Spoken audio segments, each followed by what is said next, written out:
Exactly yesterday in terms कि उनके creator ने क्यों मना किया, बट वी हैव प्लेड. इससे पहले 4 मैचेस हम खेल चुके हैं और किसी ने हमको मना नहीं किया था. और इतनी क्रिकेट सब खेले हैं और इतनी बार जाके विकेट देखी है कोचेस और कैप्टन ने. I don't know what the first was all about.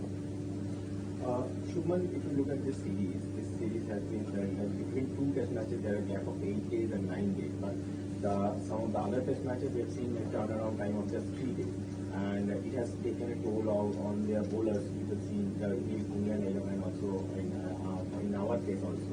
So do you think that when scheduling of a 5-match series needs to be much more very much more customized? Sir, also one of the most important things in this series has been that all the matches have gone up till 5 days, and not just 5 days. The last session of the 5 days.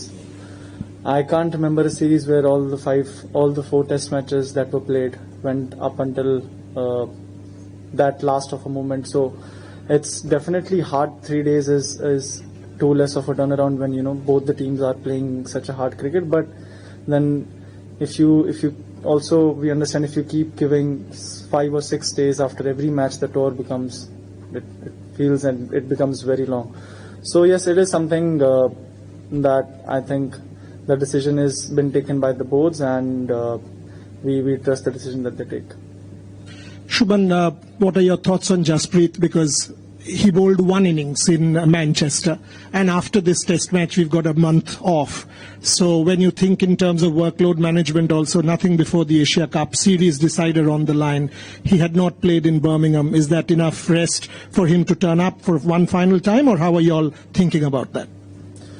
So we're gonna take a decision tomorrow. The wicket looks pretty keen, so we'll see how it turns out.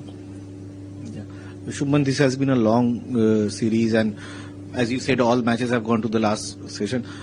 How does it affect you as mentally, and how much does it suck out of you? There has been a lot of edginess between the teams as well. Does that impact, that playing such grueling series, or does that influence your behavior on the field also, that outburst that happens? Not really, I think once you're done with the match, you're done with the match, and you move on to the next one, and you want to play the next one as competitive and as best as you can. And for us, I can say it doesn't really matter what we have done in the last match, good or bad. Whatever's happened in the last match has gone by. We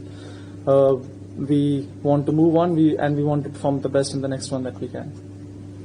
Shubman, as a player, you've been involved in 5-match series earlier, but this is the first time as a captain, and you've come to a very hard country like England, and as you said, it's all gone to the last hour. So, as a captain, physically, mentally and emotionally, what kind of toll has this taken in comparison to, say, being just a player? It's been very exciting, and I'm one day before the last test match.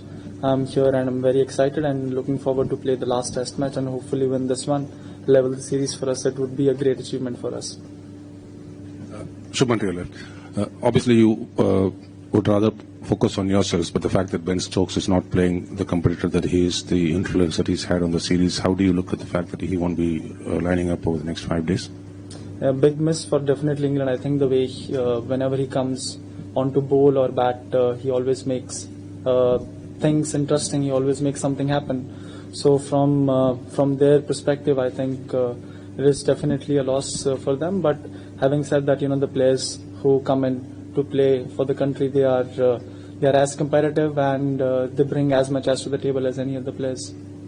Shubman, I appreciate you've answered already, but can I ask you in English what you made of Gambia's outburst yesterday, and is he under pressure given everything, the toil that this series has taken on everyone? Not really. I mean,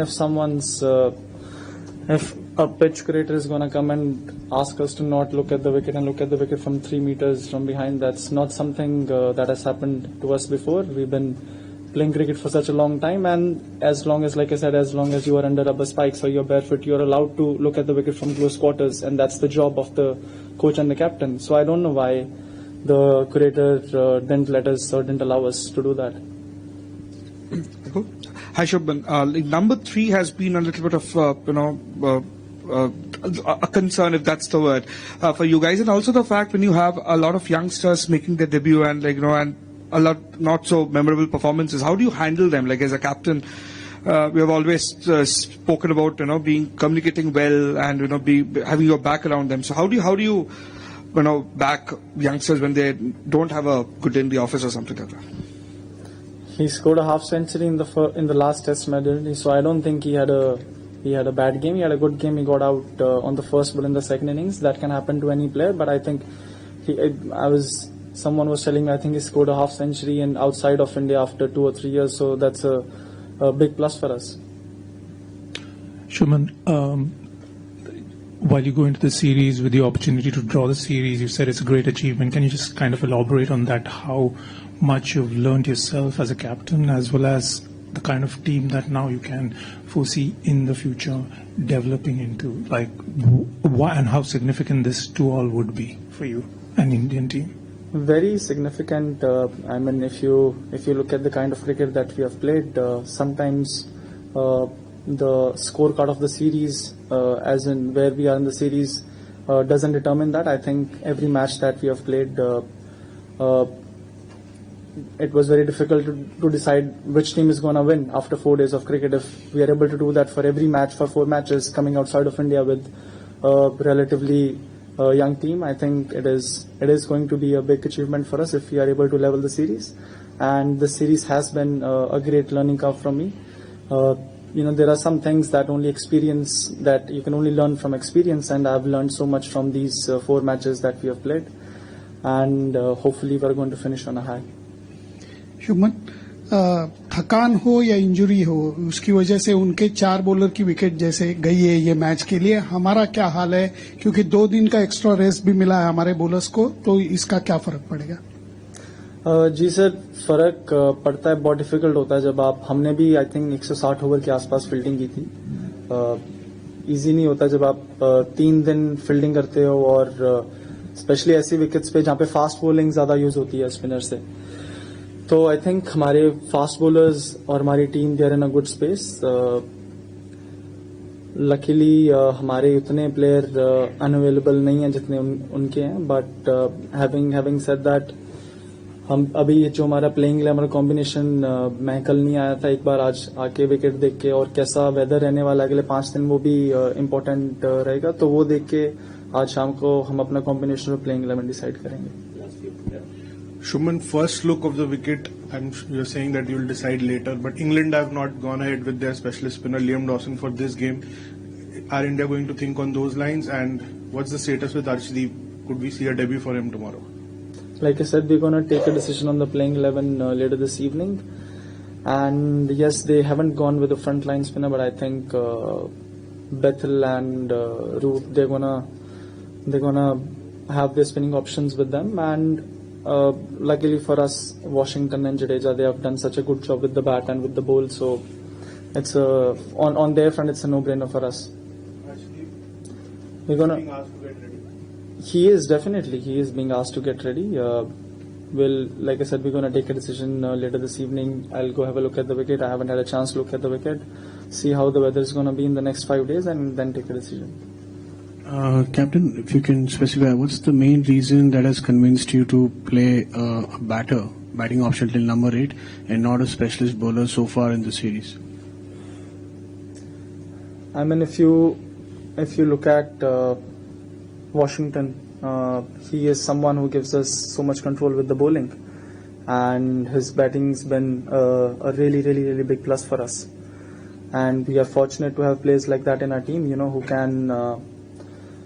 who can prevent a collapse whenever it happens in the lower middle order. We have seen that was one of the areas where we thought we needed some work, our lower middle order, and with him coming in, I think we have improved that area. Shubman, there have been several incidents throughout this series of teams sort of coming together or arguing on the field. How would you describe the relationships between the England and India teams? I think the relation is fantastic, but when you are on the field, you're trying to win a game at the end of the day, and both the teams have been very competitive. And sometimes when you are competitive, in the heat of the moment, you do or say things that you might not do. But I think once the match is over, there is mutual respect between both the teams. So there were no regrets for anything that's gone on the field? No, not at all. Just on that, there have been 3 incidents at Lord's and at the end of the last game and then again yesterday. Are you looking at those as separate incidents, each individually, or do you think that over your trip, maybe the hospitality hasn't been the level that you would expect? No, nothing of that sort. I think these are 3 very separate moments, not correlated at all. I think I've already explained what happened at Lord's and about even the incident that happened on the last day in the previous test match. I've given my thoughts and opinions on that. And what happened yesterday, I thought is just absolutely unnecessary. I mean, it's not the first time that we were having a look at the wicket. And we have been here for almost, I think, 2 months. And like I said, a coach has every right to be able to go close quarters and have a look at the wicket. And I didn't think that there was anything wrong with that. I actually don't know why the curator would not allow us to go have a look at the wicket. Shubman, you just spoke about having all-rounders in your team in the lower middle order. As a captain, what kind of challenges is it for you to sort of, if you have 6 bowling options, to ration the number of overs over 6 options? What are the thoughts that go through, and how do you decide game by game? It's very difficult, when you're playing 6 bowlers, you know that 1 or 2 bowlers are definitely going to go under bowled, because you have to sometimes. What I felt in the series, like in the last match, a lot of people also felt that Washington would have come in earlier, which is a valid point. But sometimes when you are out in the middle, you see with this ball, when there are 2 spinners bowling early in the innings, it's very hard to maintain the ball, and the fast bowlers go out of the game for about 8 to 10 overs, because then you again need to maintain the ball. So in hindsight, yeah, you can. There would always be opinions, and there would always be thoughts. You could have done this, could have done that. But what matters is when you are out there in the middle, you want to be able to make a decision that you think would suit the best for that moment. And when you're playing with 6 bowling options, there would definitely be some opinions where 1 bowler is going to go under bowled. But it's good to have more bowling options rather than not having bowling options, for sure. Thank you. Thank you.